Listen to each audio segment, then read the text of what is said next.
Então, são 3 cenários possíveis. E, recentemente, eu diria que, no início do século XXI, nós estávamos num cenário vermelho, né? Num sinal vermelho e num cenário vermelho, porque era a época do PT, o Lula foi eleito com uma votação expressiva em 2002, e ele colocou a sua marcha socialista para gerar. Como os comunistas clássicos faziam, não. Porque o comunista clássico ele prezava a estatização dos meios de produção. Os comunistas do século XXI mudaram a estratégia para algo muito mais efetivo. Por que eu vou estatizar os meios de produção, desincentivando a produção, gerando fome, se ao invés de eu roubar a fábrica do empresário, eu roubar os lucros que o empresário tiver? Eu deixo a fábrica com ele, mas os lucros são meus. Então, como é que o socialismo do século XXI ele faz isso? Taxando cada vez mais as famílias e empresas. Então, nós vamos ver, desde o PSDB, em 1994, até o fim da era Lula, um aumento cada vez maior dos tributos em relação ao PIB. Então, cada vez mais, tudo que nós produzimos começa a ir para as mãos do Estado. E o que o PT vai fazer com toda aquela arrecadação gigantesca? Comprar todas as classes falantes. O que nós vimos na era do PT? Que o PT tinha os artistas na mão com a Lei Rouanet. Tinha os jornalistas na mão com palestras milionárias, né? Então, a gente via todos esses jornalistas da Globo principal com palestras de 100 mil, 200, 300 mil reais a cada palestra. Então, todo mundo sendo comprado, né? Os artistas com Rouanet, os jornalistas seja com palestras, os meios de comunicação com propaganda pesada dos... Né? Então foram bilhões e bilhões de reais para a Globo, para a Folha de São Paulo, né? A mamata, como o Bolsonaro disse, que acabou nas últimas... E também a classe política. A classe política ela foi comprada com mensalão. E, não obstante, o apoio internacional também. Então, quando você faz um Porto Mariel, refinaria na Venezuela, empréstimos para Angola, para a Bolívia, para o Paraguai. Então, o PT começou a absorver todos os recursos do povo e direcionar esses recursos a todo mundo que tinha um microfone. E assim ele conseguiu a hegemonia completa. Só que comprar todo mundo que tem poder é algo que custa caro. Então, quando a gente analisa o desenvolvimento das contas públicas na era petista, o que a gente vai começar a ver? Cada vez mais uma degradação das contas públicas. Bem expôs, né? Você vai ter a eleição do Frota, da Joyce Hasselmann, os Valtrabes vão ser ministros.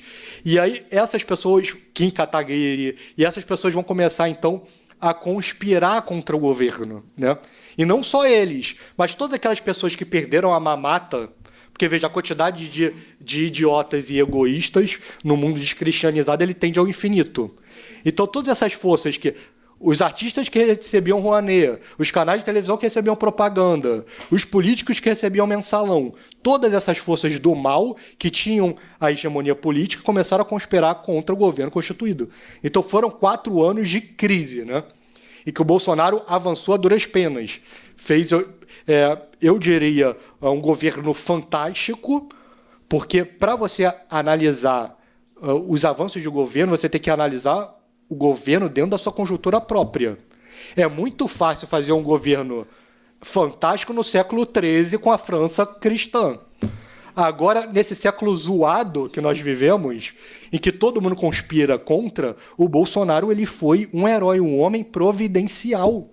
Porque Deus usa, né, como o Lucas também falou, né, de forma brilhante, Deus usa esses homens. Né? Deus usa, às vezes, pessoas que não são católicos praticantes ou como instrumento de punição ou como instrumento de favorecimento da religião verdadeira. Certo? Então, são os desígnios de Deus. E assim foi. E aí nós entramos, então, nas eleições de 2022. E vejam, tudo que a gente tem falado desde a fundação de São Dom Bosco, né, que... Vejam, esse tipo de argumento não é um argumento isolado. Várias das minhas aulas eu vou colocando isso de diversas formas diferentes.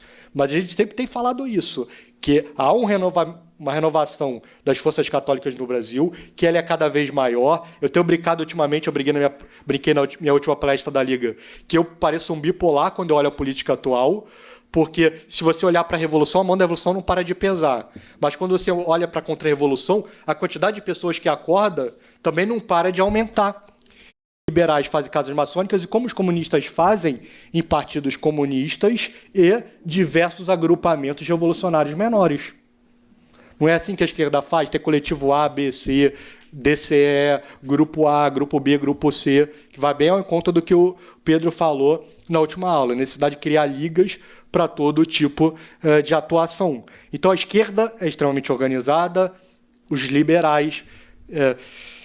A esquerda foi, inclusive, muito organizada dentro da Igreja Católica, através das comunidades eclesiais de base e da PJ, por isso que existe uma fala famosa do Lula, em que ele disse que ele foi presidente eleito graças, em grande parte, a ele ter as bases da Igreja Católica. Então, desde 2016, a gente tem esse sonho de, bom, alguém precisa fazer isso. O trabalho do CDB é preponderantemente cultural. Mas se ninguém está fazendo, vamos tentar lançar 2 candidatos. Por quê? Porque existe uma teia cultural que está se organizando com coordenação do CDB, que são vários grupos que estão criando. Por que a gente não tenta eleger um deputado federal e um deputado estadual? E esses 2 correm o país, identificam possíveis lideranças políticas realmente católicas, formam esses caras e, com o poder de deputado estadual e deputado federal eleito, quando chegar o momento de lançar vereadores e deputados estaduais em outros estados, ele usa todo o gabarito que ele conquistou para eleger esses caras e formar uma bancada realmente católica que possa pautar o Congresso, como foi o melhor caso já dito da história do Brasil, como eu sempre falo, da Liga Eleitoral Católica de 1934, que foi organizada pelo Cardeal Leme, em que você conseguiu 10% de católicos praticantes que pautaram todo o resto, e a Constituição de 1984 foi muito mais católica que a hostil à Igreja de 1891. Então, a organização naquela época foi feita com o Cardeal Leme. Não, mas agora, quem pode fazer essa organização?